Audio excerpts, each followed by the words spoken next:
മുംബൈയുടെ ഏറ്റവും പുതിയ ഒരു എപ്പിസോഡിന്റെ സ്റ്റോറിയാണ് പറയാൻ പോകുന്നത് കേട്ടോ. എല്ലാവരും സ്റ്റോറി മുഴുവനായിട്ട് കേൾക്കണേ. വൈജയന്തിയെ ഹോസ്പിറ്റലിൽ നിന്നും ഡിസ്ചാർജ് ആക്കി വീട്ടിൽ കൊണ്ടുവരുന്നുണ്ട്. അലീനയാണ് വൈജയന്തിയുടെ കാര്യങ്ങളെല്ലാം നോക്കാൻ വേണ്ടി നിൽക്കുന്നത്. വൈജയന്തിക്കാണെങ്കിൽ അലീന അടുത്ത് വരുന്നതോ വൈജയന്തിയെ പരിചരിക്കുന്നതോ ഒന്നും തന്നെ ഇഷ്ടപ്പെടുന്നില്ല. ആ സമയത്ത് അലീന വൈജയന്തിയോട് പറയുന്നുണ്ട്, മാഡം ഇങ്ങനെ ദേഷ്യപ്പെട്ടിട്ട് യാതൊരു കാര്യവുമില്ല. മാഡത്തിനെ നോക്കാൻ ഇപ്പോൾ ഞാനല്ലാതെ ഈ വീട്ടിൽ വേറെ ആരുമില്ല. അതുകൊണ്ട് കുറച്ച് ദിവസം മാഡം എഴുന്നേറ്റ് നടക്കുന്നത് വരെ മാഡം എന്നെ അനുസരിച്ചേ പറ്റത്തുള്ളൂ, എന്നെ സഹിച്ചേ പറ്റത്തുള്ളൂ എന്ന് പറയുകയാണ്.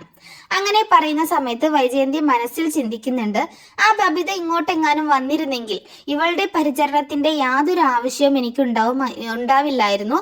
ആ ബബിത എവിടെ പോയി കിടക്കുകയാണോ എന്തോ എന്നൊക്കെ ഇങ്ങനെ മനസ്സിൽ ചിന്തിക്കുന്ന സമയത്താണ് ബബിത ആ വഴി വരുന്നത്. ബബിതയോട് അലീന ആവശ്യപ്പെടുന്നുണ്ട്, ബബിതി, വൈജയന്തി മാഡത്തിന് നീ അടുത്ത് നിൽക്കുന്നതാണ് കൂടുതൽ താല്പര്യം. നീ എല്ലായ്പ്പോഴും അമ്മയുടെ കൂടെ തന്നെ ആയിരുന്നല്ലോ. ഓരോ കാര്യങ്ങൾ ചെയ്യാനും എന്നെ ദ്രോഹിക്കാനും ഒക്കെ മുൻപന്തിയിൽ നിന്നത് നീ തന്നെയല്ലേ. അതുകൊണ്ട് അമ്മയ്ക്ക് എന്തെങ്കിലും ആവശ്യം വന്നാൽ നീയല്ലേ അമ്മയുടെ കൂടെ നിൽക്കേണ്ടത്. അമ്മ ഇപ്പോൾ മനസ്സിൽ ചിന്തിക്കുന്നത് എന്താണെന്ന് എനിക്കറിയാം. നീ അടുത്തുണ്ടായിരുന്നെങ്കിൽ അമ്മയ്ക്ക് എന്തെങ്കിലുമൊക്കെ സഹായങ്ങളാകുമായിരുന്നു. അമ്മയ്ക്ക് മരുന്നോ വെള്ളമോ എന്ത് ആവശ്യങ്ങൾ ഉണ്ടെങ്കിലും നീ എടുത്ത് കൊടുക്കുമായിരുന്നല്ലോ എന്നിങ്ങനെ പറയണം. ആ സമയത്ത് ബബിത പറയുന്നുണ്ട്, എന്നെ കൊണ്ടാവില്ല അമ്മേ, അമ്മ ഇങ്ങനെ വിചാരിക്കേണ്ട. അലീന അമ്മയ്ക്ക് ആവശ്യമുള്ള എന്തെങ്കിലും ഉണ്ടെങ്കിൽ എടുത്തു തന്നോളും. എന്റെ ഫ്രണ്ട്സ് പുറത്ത് വെയിറ്റ് ചെയ്യാണ്, എനിക്ക് പെട്ടെന്ന് തന്നെ അങ്ങോട്ടേക്ക് പോകണം. അതും പോയിട്ട് എനിക്ക് പ്രത്യേകിച്ചാണെങ്കിൽ ഈ മരുന്നിന്റെ ഒരു സ്മെല്ലടിക്കുന്നതൊക്കെ എനിക്ക് ഭയങ്കര ബുദ്ധിമുട്ടാണ് അമ്മേ. അതുകൊണ്ട് എനിക്കിപ്പോൾ പറ്റില്ല. അമ്മക്ക് എല്ലാ കാര്യങ്ങളും അലീന ചെയ്തു തന്നോളും. ഇവളിവിടെ നിൽക്കുന്നത്, ഇവള് ശമ്പളം വാങ്ങുന്നതല്ലേ, അപ്പൊ ഇവള് ആ ശമ്പളത്തിനുള്ള ജോലി ചെയ്യട്ടെ എന്ന് പറയുകയാണ് ബബിത. ബബിത പറയുന്നത് കേൾക്കുമ്പോൾ വൈജയന്തിയുടെ മുഖം അല്ലാതെ സങ്കടപ്പെടുന്നുണ്ട്. ആ സമയത്താണ് രോഹിത് വീട്ടിലേക്ക് വരുന്നത്. രോഹിത് കൃഷ്ണമോളോട് ചോദിക്കുന്നുണ്ട്, അമ്മയ്ക്ക് എങ്ങനെയുണ്ട് കൃഷ്ണമോളെ എന്ന് ചോദിക്കുമ്പോൾ, പഴയതുപോലെ തന്നെയാണ് രോഹിത്തേട്ട. ഇപ്പോൾ എന്താണ് ചേട്ടൻ ഇങ്ങോട്ട് വന്നത്? അവിടെ തന്നെയല്ലേ കമലാന്റിയുടെ വീട്ടിൽ നിൽക്കാൻ വേണ്ടി ചേട്ടൻ പോയത് എന്ന് ചോദിക്കുമ്പോൾ, എന്നെ കൊണ്ട് പറ്റുന്നില്ലടേ അവിടെ നിൽക്കാനായിട്ട്. എന്റെ കയ്യിലാണെങ്കിൽ ഒരു ചില്ലി കാശില്ല. ഇവിടെ ആയിരുന്നെങ്കിൽ അമ്മയൊക്കെ എനിക്ക് എന്തുമാത്രം പൈസ തരുമായിരുന്നു. ഓരോ ആവശ്യത്തിനും എനിക്കാണെങ്കിൽ അവരോട് പൈസ ചോദിക്കാൻ ഭയങ്കര ബുദ്ധിമുട്ടാണ്. അതുകൊണ്ട് ഞാൻ അവിടെ നിന്ന് പോന്നു. ഇവിടെയാണെങ്കിൽ എനിക്ക് അമ്മയുടെ കയ്യിൽ നിന്നും എന്തെങ്കിലും പൈസ വാങ്ങിക്കാം എന്നൊക്കെ പറയുമ്പോൾ കൃഷ്ണ പറയുന്നുണ്ട്, അമ്മയുടെ കയ്യിൽ നിന്ന് ഇനി ഒരു ചില്ലിക്കാശ് വാങ്ങിക്കാമെന്ന് ചേട്ടൻ കരുതണ്ട. അമ്മ ഇങ്ങനെ കിടക്കുന്ന അവസരത്തിൽ അമ്മയുടെ കയ്യിൽ വേറെ ക്യാഷ് ഒന്നുമില്ല. ചേട്ടൻ വേണമെങ്കിൽ അച്ഛനോട് ചോദിക്കുക, അച്ഛന്റെ കയ്യിൽ കാണും എന്ന് പറയണം. അച്ഛനോട് ചോദിക്കാനോ? അയാളുമായിട്ട് ഞാൻ പിണങ്ങിയാണ് ഈ വീട്ടിൽ നിന്ന് പോയത്. ഇനി ഈ വീട്ടിലേക്ക് വരില്ല എന്ന് വിചാരിച്ചിട്ടാണ് തിരിച്ചു പോയത്. ഇനി ഞാൻ നാണം കെട്ട് അച്ഛന്റെ കയ്യിൽ നിന്ന് പൈസ വാങ്ങിക്കാനോ? എനിക്ക് പറ്റത്തില്ല എന്ന് പറയണം എന്ന് പറഞ്ഞ് രോഹിത് റൂമിലേക്ക് പോവാണ്. ബാലചന്ദ്രന്റെ റൂമിൽ കയറി എങ്ങനെയെങ്കിലും പൈസ എടുക്കണമെന്ന ആഗ്രഹത്തിലാണ് രോഹിത് നിൽക്കുന്നത്. അങ്ങനെ ബാലചന്ദ്രൻ കുളിക്കാൻ പോകുന്ന സമയത്ത് ബാലചന്ദ്രന്റെ റൂമിനകത്തേക്ക് രോഹിത് കടന്നു കയറുന്നുണ്ട്. അവിടെ ചെന്നപ്പോൾ ബാലചന്ദ്രന്റെ ഫോൺ ഇരിക്കുന്നത് കണ്ടിട്ട് അലീനയുടെ രഹസ്യങ്ങൾ എന്തെങ്കിലുമൊക്കെ അറിയാൻ പറ്റുമോ എന്നറിയാൻ വേണ്ടി ഫോൺ എടുത്ത് പരിശോധിക്കുകയാണ്. എന്തായാലും അച്ഛന്റെ അവിഹിത സന്തതിയാണല്ലോ അലീന. അവളെ കൊണ്ട് ഇവിടെ താമസിപ്പിച്ചിരിക്കുകയല്ലേ, അവളെ ഇവിടെ കൊണ്ടുവന്ന് താമസിപ്പിച്ചിരിക്കുകയല്ലേ. അവളുടെ അമ്മയെ ഞാൻ എന്തായാലും കണ്ടുപിടിക്കും. അതിനുള്ള ശ്രമത്തിലാണ് ഞാൻ ഇപ്പോൾ തന്നെ എന്നിങ്ങനെ ചിന്തിക്കുന്നുണ്ട് എന്ന് പറഞ്ഞുകൊണ്ട് അങ്ങനെയൊക്കെ ചിന്തിച്ചുകൊണ്ട് ഫോൺ എടുത്ത് നോക്കുന്ന സമയത്ത് അതിൽ നിന്നും മറ്റു രഹസ്യങ്ങളാണ് രോഹിതിന് കിട്ടുന്നത്. അതായത് അലീനയും രേവതിക്കുട്ടിയും തമ്മിലുള്ള സംഭാഷണം ബാലചന്ദ്രൻ ഫോണിൽ റെക്കോർഡായിട്ട് സൂക്ഷിച്ചു വെച്ചിരിക്കുകയാണല്ലോ. രോഹിത് അത് കേൾക്കാണ്. ആ സമയത്ത് രോഹിത്തിന് വല്ലാതെ പശ്ചാത്താപം തോന്നുകയാണ്. അയ്യോ, അലീന ചേച്ചി എന്റെ സ്വന്തം അമ്മ പ്രസവിച്ച എന്റെ സ്വന്തം കൂടപ്പിറപ്പായിരുന്നോ? ഞാൻ എന്ത് മോശമായിട്ടാണ് അലീന ചേച്ചിയോട് പെരുമാറിയത്? അച്ഛനോടും ഞാൻ എന്ത് മോശമായിട്ടാണ് പെരുമാറിയത്? അച്ഛൻ ഇതെല്ലാം മനസ്സിൽ സഹിച്ചാണോ ഇത്രയും നാൾ താമസിച്ചിരുന്നത്? അതുകൊണ്ടാണ് അച്ഛന് പെട്ടെന്ന് അറ്റാക്ക് ഉണ്ടായത്. പാവം എന്റെ അച്ഛൻ അമ്മയെ ഇത്രമാത്രം സ്നേഹിക്കുന്നുണ്ട്. എന്നിട്ട് പോലും ഈ കാര്യങ്ങൾ അമ്മ അച്ഛനിൽ നിന്ന് മറച്ചു വെച്ചിട്ട് പോലും അച്ഛൻ അമ്മയെ വെറുത്തില്ല, ഈ വീട്ടിൽ നിന്നും പറഞ്ഞു വിട്ടില്ല. എന്നിട്ടും അമ്മയ്ക്ക് എന്ത് അഹങ്കാരമാണ് ഉണ്ടായിരുന്നത്? അലീന ചേച്ചി എന്റെ സ്വന്തം ചേച്ചിയായിരുന്നു. എനിക്കത് മനസ്സിലാക്കാൻ കഴിഞ്ഞില്ലല്ലോ. ഞാൻ ചേച്ചിയുടെ മുഖത്ത് ഇനി എങ്ങനെ നോക്കും? ഞാൻ എത്ര അപമര്യാദയായിട്ടാണ് ചേച്ചിയോട് പെരുമാറിയത്. ചേച്ചി അതെല്ലാം മനസ്സിൽ വെച്ചിട്ടാകുമോ എന്തോ. ചേച്ചിക്ക് ഈ സത്യങ്ങൾ അറിയാമല്ലോ. എന്നിട്ടും ചേച്ചി എന്നോട് ഇത്രയും നാൾ അത് പറഞ്ഞില്ല. എന്നെ ഒരു കുഞ്ഞനുജനെ പോലെയാണ് കണ്ടത്. എന്നെ ഒന്ന് വഴക്ക് പറയുകയോ അടിക്കുകയോ ഒന്നും ചെയ്തിട്ടില്ല. ഞാൻ എത്ര ക്രൂരമായി ചേച്ചിയോട് പെരുമാറിയിട്ടുണ്ട്. അതായത് ചുമ്മാ തന്നെ അടിക്കുകയൊന്നും ചെയ്തില്ല, പക്ഷെ അടിച്ചിട്ടുണ്ട്. അത് ഓർക്കുന്നില്ല ആ സമയത്ത് രോഹിത്. അത് തെറ്റ് ചെയ്തതിനുള്ള ഒരു ശിക്ഷ കൊടുത്തതാണ്. അത്ര ക്രൂരമായിട്ട് ചേച്ചിയോട് പെരുമാറിയിട്ട് പോലും ചേച്ചി എൻ്റെ കാര്യങ്ങളൊന്നും ആരോടും പറഞ്ഞിട്ടില്ല. ഞാൻ ആദ്യമൊന്നും ചെയ്തതൊന്നും ആരോടും പറഞ്ഞിട്ടുണ്ടായിരുന്നില്ല. പിന്നീട് ആ കുത്തേറ്റ് കിടക്കുന്ന സമയത്താണ് ഞാൻ ചേച്ചിയോട് അത്രയൊക്കെ ചെയ്തു പോയല്ലോ എന്നൊക്കെ ഇങ്ങനെ ഓർക്കണം. അതൊക്കെ ഓർത്തിട്ട് ഭയങ്കര കുറ്റബോധവും പശ്ചാത്താപമൊക്കെ തോന്നുകയാണ് രോഹിത്തിന്. ഇങ്ങനെ ചിന്തിച്ചുകൊണ്ട് നിൽക്കുന്ന സമയത്താണ് അലീന പെട്ടെന്ന് അവിടേക്ക് വരുന്നത്. അലീനയെ കണ്ടതും പെട്ടെന്ന് രോഹിത് വിളിക്കുന്നുണ്ട്, അലീന ചേച്ചിന്ന് വിളിക്കുകയാണ്. അലീന വല്ലാതെ അങ്ങ് സർപ്രൈസ് ആയി പോവാണ്. അലീന പെട്ടെന്ന് തിരിഞ്ഞു നോക്കുമ്പോൾ രോഹിത് ഇങ്ങനെ കരഞ്ഞുകൊണ്ട് നിൽക്കുകയാണ്. ചേച്ചി എന്നോട് ക്ഷമിക്കണം ചേച്ചി, ചേച്ചി എൻ്റെ സ്വന്തം ചേച്ചിയാണ്, എൻ്റെ അമ്മ പ്രസവിച്ച മകളാണ് എന്നുള്ള കാര്യം ഞാൻ അറിഞ്ഞില്ലായിരുന്നു. ചേച്ചി എന്നിൽ നിന്നും ആ കാര്യം മറച്ചു വെച്ചു. ചേച്ചിക്കെങ്കിലും എന്നോട് പറഞ്ഞുകൂടായിരുന്നു സ്വന്തം കൂടപ്പിറപ്പാണ് എന്നുള്ള കാര്യം എന്നൊക്കെ പറയണം. അതൊക്കെ പോട്ടെ, ഞാൻ നിന്നെ സ്വന്തം അനിയനായിട്ടല്ലേ കരുതിയിട്ടുള്ളൂ, നീ അതൊന്നും മനസ്സിൽ വെക്കേണ്ട. നീ ചെയ്ത കാര്യങ്ങളൊന്നും ഇപ്പോൾ മനസ്സിലൊന്നും വെച്ചിട്ടില്ല, നീ അറിഞ്ഞുകൂടാത്തത് കൊണ്ടല്ലേ അങ്ങനെയൊക്കെ ചെയ്തത്.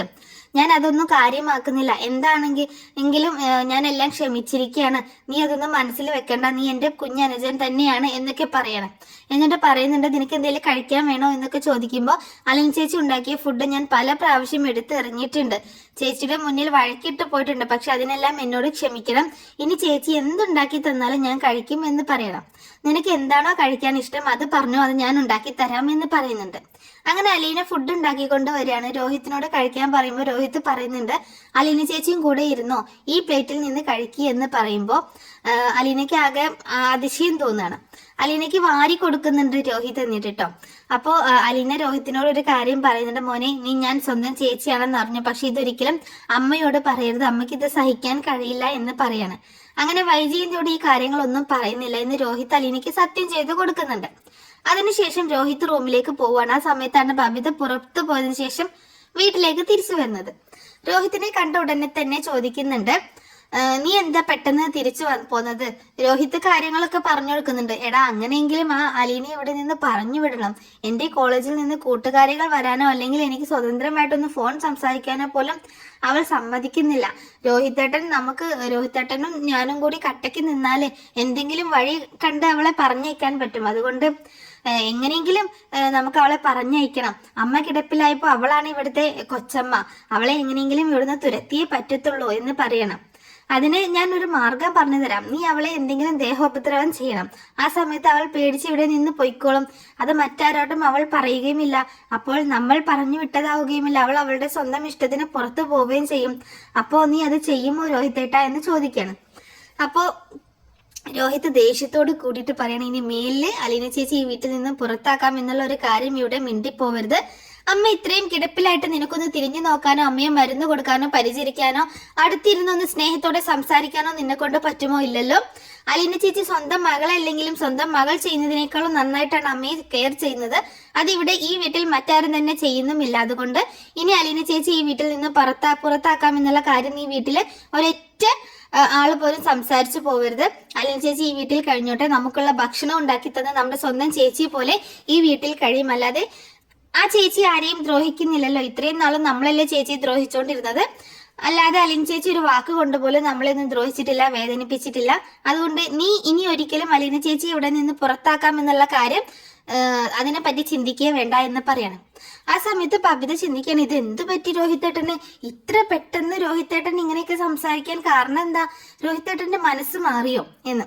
രാത്രിയായപ്പോ വൈജയന്തിക്ക് ഫുഡ് കൊടുക്കാനായിട്ട് അലീന അടുത്തേക്ക് വരുന്നുണ്ട്. വൈജയന്തി അലീന വരുന്നത് ഒട്ടും താല്പര്യമില്ല. പക്ഷെ അലീനയെ കാണുമ്പോൾ വൈജയന്തി തിരിഞ്ഞു കിടക്കുന്നുണ്ടെങ്കിലും വേറെ വഴിയില്ലല്ലോ. എന്തു പറ്റി മാഡം? മാഡത്തിന് ഉറക്കം വരുന്നില്ലേ? എന്താ ആലോചിച്ചുകൊണ്ട് കിടക്കുന്നത്? മാഡത്തിന് ഞാൻ ഒരു കഥ പറഞ്ഞു തരട്ടെ ഉറങ്ങുന്നതിന് വേണ്ടിയിട്ട്? പണ്ടത്തെ ഒരു കഥ പറഞ്ഞു തരാം, ഒരു കോളേജ് കുമാരിയുടെ കഥയാണ് എന്നൊക്കെ പറയണം. അപ്പോൾ അതിനു മുൻപ് മാഡം അതിന്റെ കൂടെ ഭക്ഷണം കൂടി കഴിക്കണം. മാഡത്തിന് മരുന്നും ഭക്ഷണം കഴിച്ചിട്ട് മരുന്നൊക്കെ കഴിക്കാനുള്ളതല്ലേ. ഈ മുറിവൊക്കെ പെട്ടെന്ന് ഉണങ്ങി എഴുന്നേറ്റിട്ട് വേണ്ട എന്നെ ഇവിടെ നിന്ന് എങ്ങനെ പറഞ്ഞയക്കുമെന്ന് ആലോചിക്കാനായിട്ട്. അപ്പോൾ മാഡത്തിന് ഉറക്കം വരാനും ഭക്ഷണം കഴിക്കാനും ഒക്കെ ആയിട്ട് ഞാനൊരു കഥ പറഞ്ഞു തരാം എന്ന് പറയണം. അങ്ങനെ അലീന പറയുന്നുണ്ട്, ഒരിക്കലും ഒരു ഗ്രാമത്തിൽ നിന്ന് ഒരു പെൺകുട്ടി ദൂരെ ഒരു സ്ഥലത്ത് പഠിക്കാൻ വേണ്ടി പോയിരുന്നു. അവിടെ ചെന്ന് കുറെ നാൾ കഴിഞ്ഞപ്പോൾ ഒരു പുരുഷനായിട്ട് അവൾ അടുപ്പത്തിലായി. കല്യാണം കഴിക്കാതെ തന്നെ അവർ ഒരുമിച്ച് താമസിക്കാൻ തുടങ്ങി. അവർക്കതിലൊരു പെൺകുഞ്ഞ് ജനിക്കുകയും ചെയ്തു. ആ പെൺകുഞ്ഞിനെ അവൾ പ്രസവിക്കുകയും ആ സമയത്ത് അയാൾ അവിടെ നിന്നും ഓടിപ്പോയിരുന്നു. അങ്ങനെ അവളെ ചതിച്ചു എന്ന് മനസ്സിലാക്കി അവൾ മറ്റൊരു വിവാഹം കഴിച്ചു. ആ പെൺകുഞ്ഞിന് പിന്നെ എന്ത് സംഭവിച്ചു എന്ന് അവൾക്ക് അറിയത്തില്ല. വീട്ടുകാരുടെ നിർബന്ധപ്രകാരമാണ് അവൾ മറ്റൊരു വിവാഹത്തിന് തയ്യാറായത്. അതിൽ അവൾക്ക് മറ്റു കുഞ്ഞുങ്ങളും ഉണ്ടായി. എന്ത് പറയുന്നു മാഡം, ഈ കഥ മാഡത്തിന് ഇഷ്ടപ്പെട്ടോ എന്നൊക്കെ ചോദിക്കുകയാണ്. ഇങ്ങനെ ഒരു സ്റ്റോറി ഒരു കുഞ്ഞ് ഞങ്ങളുടെ ഓർഫനേജിൽ ഉണ്ടായിരുന്നു. ആ കുട്ടിയുടെ കഥയാണ് ഞാൻ ഈ പറഞ്ഞത്. ബ്രിജിത്ത മമ്മി പറഞ്ഞു തന്ന ഒരു കഥയാണ്. അപ്പോൾ ഞാനും ഒരുപാട് ആഗ്രഹിച്ചിരുന്നു, എനിക്കും ഇതുപോലെ ഒരു അമ്മ ഉണ്ടായിരിക്കുമല്ലോ, ഒരു അച്ഛൻ ഉണ്ടായിരിക്കുമല്ലോ, അവരാരെങ്കിലും വന്ന് എന്നെ കൂട്ടിക്കൊണ്ടു പോകാൻ വരുമായിരിക്കും എന്നൊക്കെ ഇങ്ങനെ ആഗ്രഹിച്ചിരുന്നു.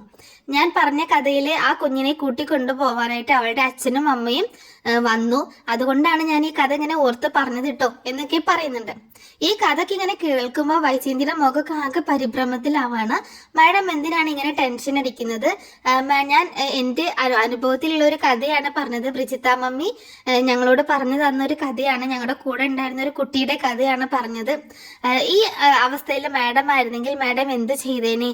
ആ കുഞ്ഞിനെ പ്രസവിച്ച് ആ കുഞ്ഞിനെ കളഞ്ഞിട്ട് വേറൊരു വിവാഹം കഴിക്കുമായിരുന്നോ എന്ന് ചോദിക്കാണ്. അപ്പൊ അലീനയുടെ ചോദ്യങ്ങളൊക്കെ കേട്ടിട്ട് വൈജയന്തി ആകെ ഇങ്ങനെ ഷോക്കായി പോവാണ്. ഇനി അഥവാ കുഞ്ഞിനെ കളഞ്ഞ് വേറെ വിവാഹം കഴിച്ചു കഴിഞ്ഞാൽ മാഡം എങ്ങനെയായിരിക്കും ജീവിക്കുക?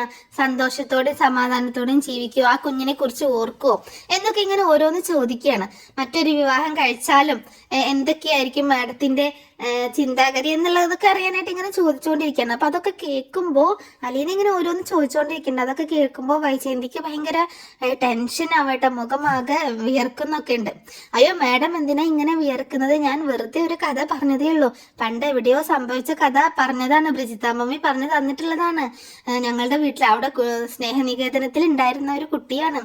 അല്ലാതെ ഞാൻ മാഡത്തിനെ വിഷമിപ്പിക്കാൻ വേണ്ടിയിട്ടൊന്നും അല്ല പറഞ്ഞത് കേട്ടോ എന്നൊക്കെ പറയാണ്. അതുകൊണ്ട് മാഡം ഇതിനെപ്പറ്റി ആലോചിച്ച് ടെൻഷൻ അടിക്കൊന്നും വേണ്ട.